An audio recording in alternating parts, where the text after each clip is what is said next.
Les trois paradoxes du savoir. Premier paradoxe du savoir. Plus tu sais, plus tu as l'impression que tu ne sais rien.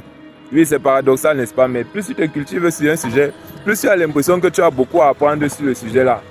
Donc tu as l'impression que plus tu connais, plus tu es ignorant. Deuxième paradoxe du savoir. Plus tu partages le savoir, plus le savoir augmente. Le savoir n'est pas comme l'argent ou bien la nourriture, que quand tu partages aux gens, ça finit. Quand tu partages le savoir, ça augmente seulement. Déjà parce que quand tu expliques quelque chose aux autres, tu comprends mieux. Parfois, c'est en expliquant que tu comprends même mieux ce que tu croyais déjà comprendre. Et maintenant, quand tu vas partager à quelqu'un, il va le comprendre d'une façon que toi-même, tu n'avais pas envisagé. Et il va te l'expliquer, ça enrichit ton savoir à toi. Donc, quand tu partages le savoir augmente. Troisième paradoxe du savoir, plus tu sais, moins tu n'es heureux. C'est paradoxal, n'est-ce pas? Parce qu'on pourrait se dire que plus on enseigne, plus on est censé être heureux, plus on combat notre ignorance.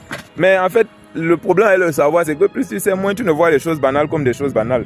Ce que les gens voient sans prêter attention, toi tu es désormais plus regardant. Un exemple banal. Avant, tu utilisais les billets de francs CFA normalement comme tout le monde, mais depuis que tu as appris que le franc CFA, c'est une monnaie étrangère, c'est une monnaie coloniale, c'est une monnaie qu'on utilise pour nous asservir et tout ce qui tourne autour de ça, tu ne vois plus les billets de CFA de la même manière. Tu es déjà mal à l'aise quand on te tend un billet de 1000 francs. Alors qu'avant, tu prenais ton taxi, tu donnais l'argent, on te remboursait, tu partais. Avant, tu allais à la boulangerie, tu achetais le pain normalement. Mais depuis que tu sais que le CFA, c'est une monnaie coloniale, tu es dérangé. Tu es mal à l'aise quand tu vois le CFA, tu vois. Bon, en réalité, par rapport au savoir, il faut d'abord même se préparer. Il faut d'abord préparer son esprit.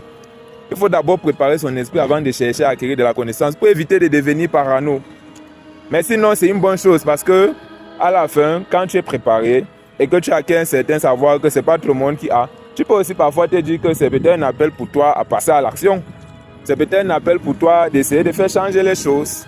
Donc c'est un peu ça les paradoxes du savoir. Vraiment, je veux ton avis en commentaire. On est ensemble.